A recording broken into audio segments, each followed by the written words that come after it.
Hello, my name is Sophia Dellis, and my VIP recorded presentation will be covering the 2007 movie Juno, as well as Sabrina Carpenter, specifically her pop star branding and the controversy surrounding it. Both of these media sources show women in power over their own agency and the reactions of others when they do this. First, Juno. Juno follows 16-year-old Juno McGuff when she becomes unexpectedly pregnant. Initially opting for an abortion, she goes to the clinic and finds herself unable to go through with the procedure. She decides to keep the baby and sets out to find the, quote, perfect couple to adopt it. Throughout the film, though her parents and her best friend are supportive, she is heavily judged by others for her decision to keep the baby and the fact that she's a pregnant teenager in the first place. Key concepts in Juno. There are a few key VIT concepts that are covered in Juno. First, agency. Agency is the capacity, condition, or state of exerting power, using free choices and actions, and taking control of one's life and making one's own decisions. In the film, Juno exercises her agency by deciding to keep her baby. She knows she's not ready to be a mom, but she makes the decision that makes the most sense for her own life, which is keeping the baby and providing a couple who would not otherwise get the opportunity to be parents to do so. It is also important to mention that agency also includes knowing when you need to reach out. When telling her parents that she's pregnant, her dad says, "I thought you were the kind of girl who knew when to say when," implying that she usually calls all the shots. But she knows during this time she needs as much help as she can get. Deciding when you need help from others is also expressing your agency, and showing this in a film is very important. The second concept shown is adultism. Adultism is prejudice and discrimination against someone based on their age or perceived age, specifically based on the fact that they are younger. When Juno starts to show, she receives many judgmental glances and comments from peers and adults alike. For example, during one of her ultrasounds, the tech becomes very judgmental due to Juno's age.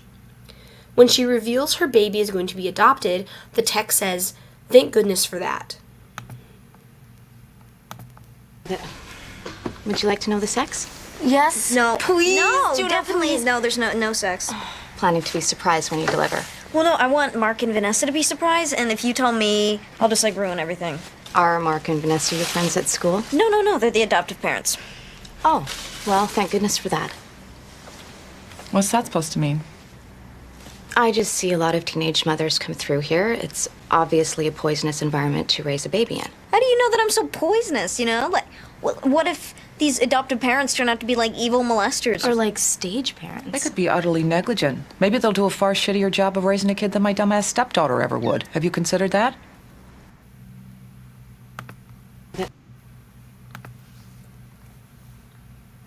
This scene is a clear example of adultism. The tech believes that Juno would not be a fit mother due to her age and perceived irresponsibility. The third concept shown is othering. Othering occurs when a person or group of people is viewed and or treated as different and or inferior based on various identities, such as race, class, ethnicity, gender, sexual orientation, nationality, religion, etc. Juno is othered due to her pregnancy. Teen pregnancy is an often taboo subject, and teen mothers are looked down upon no matter what decisions they make. Juno walks through the hallways, and her peers all stare at her large pregnant belly. They talk about her, and her best friend tells her pretty much everyone's making fun of her behind her back. Juno's main conflict is not just that she's pregnant, it's also that she is transitioning from a child to a woman while also being pregnant. 16 is a difficult age for anybody, but when you're constantly being stared at and talked about, it makes high school that much more difficult. Teen pregnancy is a very taboo subject in general, and showing it on screen this way is very important. Now on to Sabrina Carpenter. Sabrina Carpenter is a once Disney star turned mainstream pop star, a part of the recent wave of incredibly popular female pop musicians, such as Chappell Roan, Charli XCX, and Olivia Rodrigo, to name a few. Her recent album, Short and Sweet, includes themes of female sexuality and confidence. She has many chart-topping singles and embarked on an incredibly successful tour with elaborate set and costume design, including lingerie-inspired outfits, bedroom sets, and sexually charged choreography. This new era in Sabrina's career heavily deviates from her origins as a child actress. Sabrina Carpenter's controversy and key concepts. Sabrina's new era is heavily based on female confidence, sexuality, and outspokenness. Just like other main pop girls at the moment, Sabrina is no stranger to a little bit of controversy. And just like pop stars such as Chappell Roan, she is no stranger to defending herself publicly, allowing her public image to be more down-to-earth and closer to fans. She uses social media to talk to critics as well, telling those who don't like her not to come to her shows. The controversy comes when online critics, mostly mothers who bring their young daughters to her concerts, criticize Sabrina's sexual themes. Like other ex-child stars, she transitioned from Disney to pop stardom, and that is a challenging transition for the public to make as well. Think Miley Cyrus or Britney Spears here. When making the transition from acting on Disney shows and singing family-friendly pop songs to becoming global superstars, oftentimes, instead of being celebrated, they are criticized for wearing revealing outfits and including sexual themes in their music, even though they're grown adults. As discussed in the textbook, in entertainment, there are different kinds of audiences to pander to.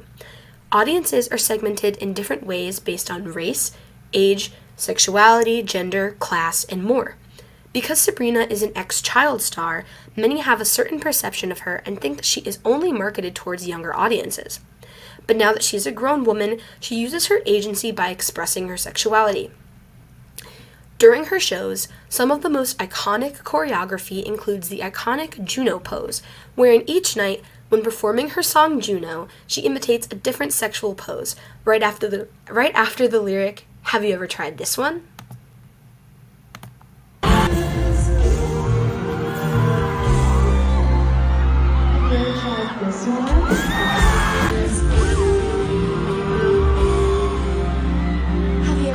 This one?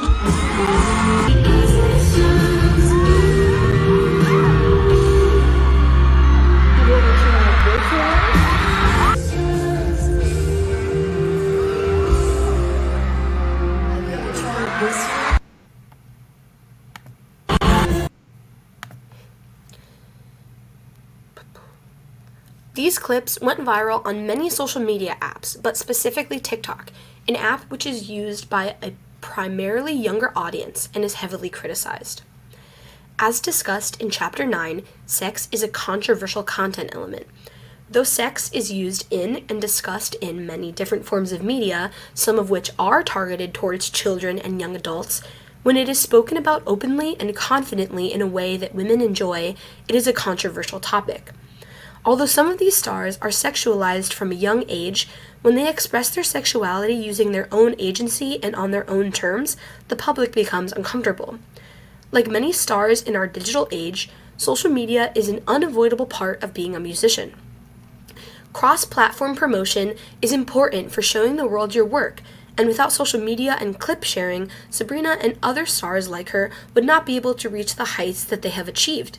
Social media use from children is often not monitored enough by their parents, so they can be exposed to sexual themes on social platforms.